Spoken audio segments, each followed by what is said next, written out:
Hello friends, welcome to the channel. आज हम बहुत ही न्यूज़ बेस्ड एनालिसिस करने वाले हैं, जिसमें हम आईसीआईसीआई बैंक की न्यूज़, हम इंडसइंड की न्यूज़, हम एफआईडीआई डेटा, हम डाउ डाउ का जो मूवमेंट है, हम फेड रेट कट एक्सपेक्टेशंस, ये सब चीज़ डिस्कस करेंगे। फिर हम weekly analysis, monthly analysis and हम डेली एनालिसिस, मतलब आज बहुत कुछ रहने वाला है इस वीडियो में, तो प्लीज़ हम लास्ट तक देखिएगा, बने रहिएगा।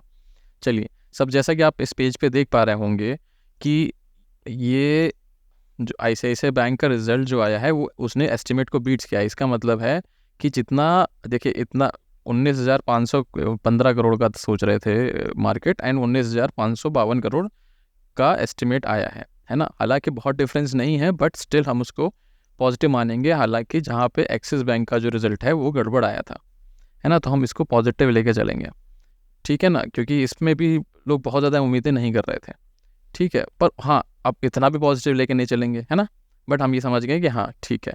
इसमें हम देखेंगे कि जो ये क्या कहते हैं, प्रॉफिट जो है इनका 11,000 अब इनका जंप किया है। एस्टिमेटेड इनका 10,000 ही था, ठीक है ना, 10,600 था और 11,000, मतलब थोड़ा थोड़ा एक्सपेक्टेशन से अच्छा रहा है, ठीक है ना। तो मार्केट इसको not big positive but yes a little positive ज़रूर है ये, है ना। But on the other hand, अगर हम बात करें इंडसइंड बैंक की, इंडसइंड बैंक ने अपने जो एस्टिमेट्स हैं वो उससे कम रह गया है ना। तो जितना मार्केट ने अंदाज़ा लगाया था, जितना मार्केट ने सोचा था कि जितना होना चाहिए उतना रहा नहीं है। तो इंडसइंड बैंक का जो एस्टिमेट्स हैं वो रह गए हैं फॉल शॉर्ट, ठीक है। तो इसका मतलब है, और वो ये भी बहुत ज़्यादा शॉर्ट नहीं रह गए हैं, तो इसलिए ऐसा मत समझिए कि बहुत ज़्यादा दिक्कत है, तो ये थोड़ा शॉर्ट है। तो इसलिए लिटिल पॉजिटिव, लिटिल नेगेटिव, ठीक है ना। हम देखिए बारी बारी करके हम ये डिसाइड, हम देखो, हमको एक बिग पिक्चर में देखना होगा ना सब चीज़ें, तो इसलिए हमको हर चीज़ देखनी है ना। और मैं जल्दी जल्दी इसलिए बता रहा हूँ कि वीडियो बहुत लंबा ना हो जाए ना। देखिए मेरे वीडियो में देखता हूँ कि जब ज़्यादा लंबा बना दो तो लोग पूरा नहीं देखते हैं, तो उनके उस चक्कर में उनके लास्ट की चीज़ें मिस हो जाती हैं, है ना। फिर ये होता है कि सही से एनालिसिस नहीं समझ पाते हैं वो लोग, क्या पॉइंट ऑफ व्यू है हमारा वो नहीं समझ पाते हैं, इसलिए बने रहिएगा, ठीक है। अब ये तो हमारा हो गया कि ठीक है, little positive little negative. But आप एक चीज़ देखेंगे, आप देखेंगे कि डाउ जोन्स जो है ना, उसने बहुत ही बड़ा उछाल मारा है, समझ रही। और ये उछाल क्यों मारा है, ये उछाल क्यों मारा है बताइए, किसी को पता डाउ जोन्स उछाल क्यों मारा है? उछाल इसलिए मारा है क्योंकि लोगों को लग रहा है कि फेड रेट कट, उनकी जीडीपी अच्छी आई ना, तो उनको लग रहा है कि फेड का जो रेट कट है वो जल्दी ही आएगा, समझ रहे, समझ रही है। देखिए ये हमारे फेड चेयरमैन हैं, हमारे क्या, यूएस के फेड चेयरमैन हैं। तो इन्फ्लेशन थोड़ा सा उनको लग रहा है कि ये मामला जल्दी होएगा, ठीक है, ठीक है। चलो ये हो गया, और ये हो गया बिग पॉजिटिव, ठीक है, ठीक है, बिल्कुल ठीक है। आइए पहले डिस्कशन कर लेते हैं एफआईडीआई डेटा भी, है ना। कि हमको सारी न्यूज़ बेसिस, देखो ये वीकली एनालिसिस है एक तरीके से, आप समझ लो, for Monday also, for the coming week also. तो आइए एफआईडीआई डेटा भी देख लेते हैं। एफआईडीआई डेटा, जैसे कि आपने और लोगों सबकी वीडियो में देखा होगा कि एफआई ने बहुत बढ़िया खरीदा हुआ है ना, और डीआई ने भी खरीदा हुआ है। इसीलिए आप देखेंगे वो 400 पॉइंट की जो रैली थी वो इसीलिए बनी थी, समझ रहे। उससे एक दिन पहले वाली जो वीडियो लोगों ने देखी वो जानते हैं कि वो रैली बनी थी because of the short covering. But जो जो कल की रैली बनी है या फ्राइडे की जो रैली बनी है, this is because of the buying. ये बिना बाइंग के नहीं बनी है, समझ रहे, क्योंकि थर्सडे को शॉर्ट कवरिंग हो सकती है, फ्राइडे को भी हो सकती है अगर लोग फंस जाए तो। बट बाइंग के बिना ऐसा नहीं होता है, क्योंकि फ्राइडे को उतनी पोजीशंस नहीं बनी होती है ना, बहुत पोजीशंस नहीं होती हैं, हाँ, ठीक है, ये भी हो गया, ठीक है। अब हम आइए देखते हैं निफ्टी का पहले चार्ट, कि निफ्टी के चार्ट में हमारा, देखिए अब देखिए मंथ खत्म हो चुका है निफ्टी का ना, अब जो नया चीज़ शुरू हो रहा है वो नई है मामला है, ठीक है। तो एक तरीके से आप देखेंगे कि निफ्टी के चार्ट में मंथ खत्म होने पे ये तो डॉजी बनी थी, बट उसके बाद this is a big positive and this is also becoming a positive candle.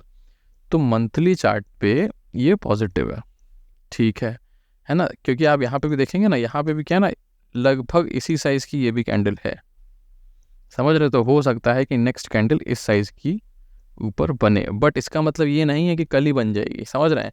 ये कैंडल ऐसे नहीं बनती कि ये जो कैंडल होती है ना, ये ऐसे नहीं बनती है कि यहाँ से स्टार्ट हुई और ऐसे बन गई।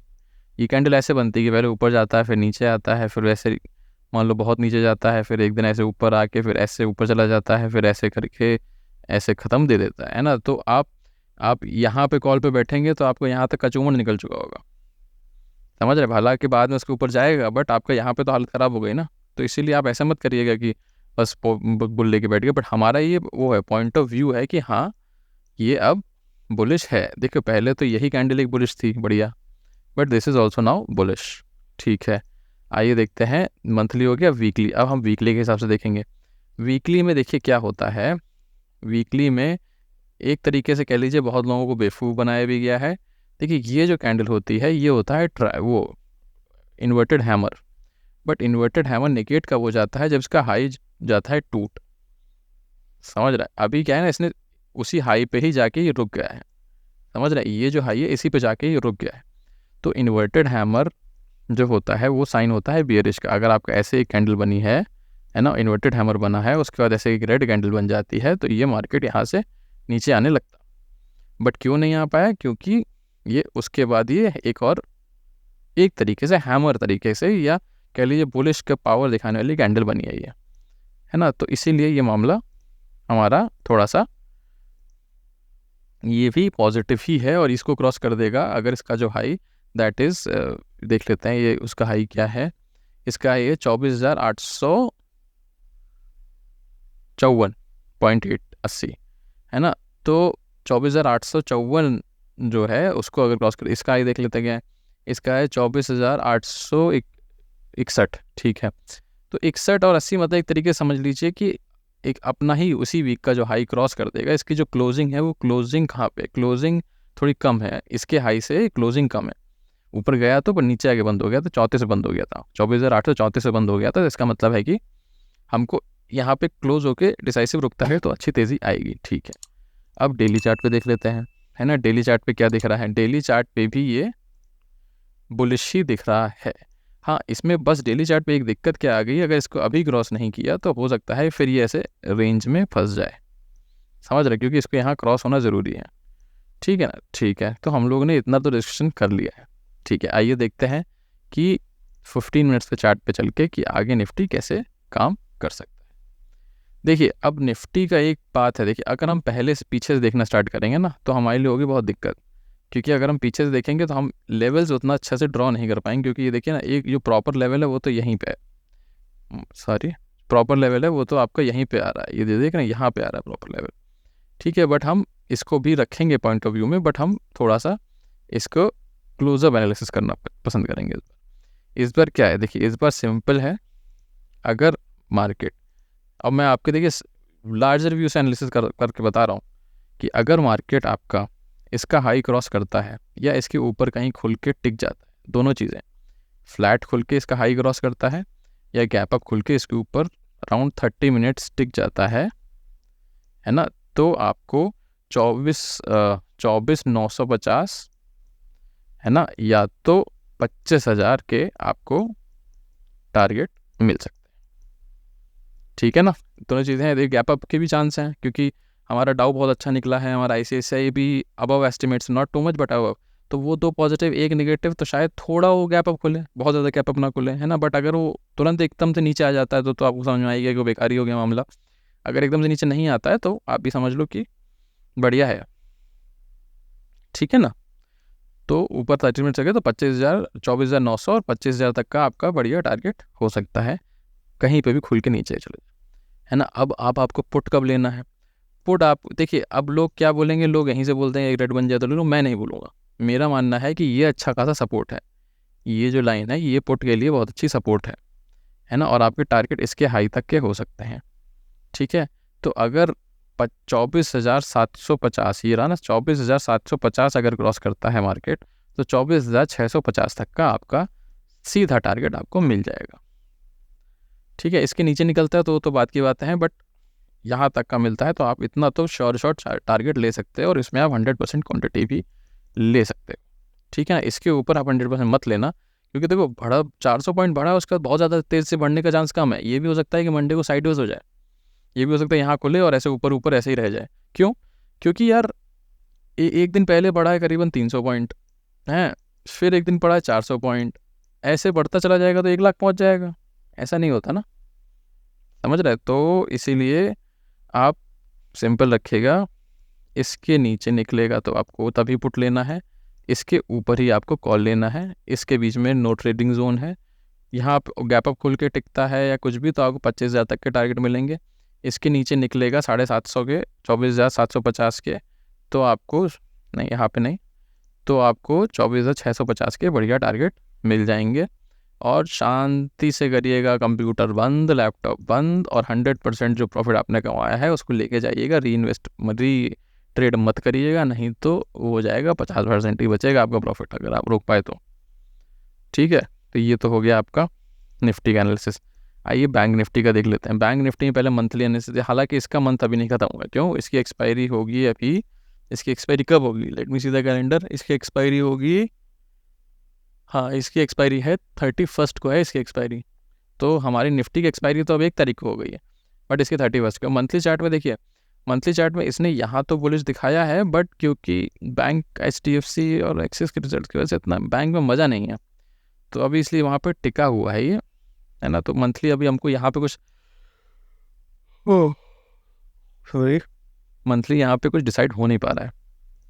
ठीक है, आइए देखते हैं वीकली चार्ट। आप लोगों के लिए इतनी मेहनत करो, उसके बाद भी आप एक सब्सक्राइब बटन नहीं दबाते हो, बताओ। मैं आपको बता रहा हूँ, ये मैं आप लोगों के लिए रात में लेट नाइट रिकॉर्ड कर रहा हूँ, 12 बज रहा है मेरी घड़ी में। मैंने कहा कि मिस ना हो जाए ना, आप पूरा दिन आपको मिले, जो जो अपने काम से बिजी हैं, किसी भी टाइम पे उठ के अपना देख लें, तो आप सब्सक्राइब किया करो, बट क्या बताएं आप लोग करते नहीं हो। ठीक है, चलिए यहाँ पे आप देखोगे वीकली एनालिसिस में आपको एक बहुत अच्छी चीज़ दिखेगी। वीकली एनालिसिस में क्या दिख रहा है कि ये जो आपकी ट्रेंड लाइन है ना, मार्केट यहाँ से रिजेक्शन ले रहा है ना, बट एक और ये ट्रेंड लाइन है, अब मार्केट इसी के बीच में है। ठीक है, तो हमको यहाँ से ये मिल गया।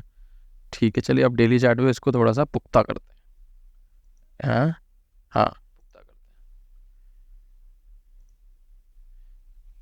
अब डेली चार्ट पे हम इसको ड्रॉ करेंगे, ऐसे ऐसे करीबन कुछ ड्रॉ करेंगे ना, ऐसे कुछ ड्रॉ करेंगे। ठीक है, तो हमको समझ में आ गया कि हमको एक ये लाइन, एक ये लाइन। ठीक है, अब हम इसको 15 मिनट के चार्ट पे जाके देखिए, ये जो चीज़ है वो सेम ही थी, तो उसमें बहुत ज़्यादा कल लगाने की बात नहीं थी। अब हम इसको यहाँ पे जाके देखते हैं क्या है। अब इसमें आप देखेंगे कि ऊपर से एक तो लाइन आ रही है, बिल्कुल नो डाउट आ रही है। 30 मिनट्स करेंगे क्या, ताकि ब्रॉडर व्यू दिखे। हाँ, ब्रॉडर व्यू के हिसाब से आप देखेंगे कि ऊपर से एक ये लाइन ऐसे ऐसे करके आ रही है। ठीक है, अब पर वहाँ तक का टारगेट कैसे होगा, ये जो आपका है जो पॉइंट है ना, इस पॉइंट के ऊपर निकलेगा तो आपको यहाँ तक का ऑलमोस्ट, क्योंकि तो कैसे सीधा जाता नहीं है ना, तो कैसे जाएगा, ऐसे ऐसे ऐसे ऐसे ऐसे करके जाएगा, तो आपको यहाँ पे आपको यहाँ तक का आपको टारगेट, मतलब 52,200 तक का टारगेट आपको मिल सकता है। अगर ये 52,400 या 52,500 मान लो, 51,500 के ऊपर निकलता है तो आपको 52,200 के टारगेट मिलेंगे। ठीक है ना, 51,500 के ऊपर निकलेगा तो 52,200 के टारगेट मिलेंगे।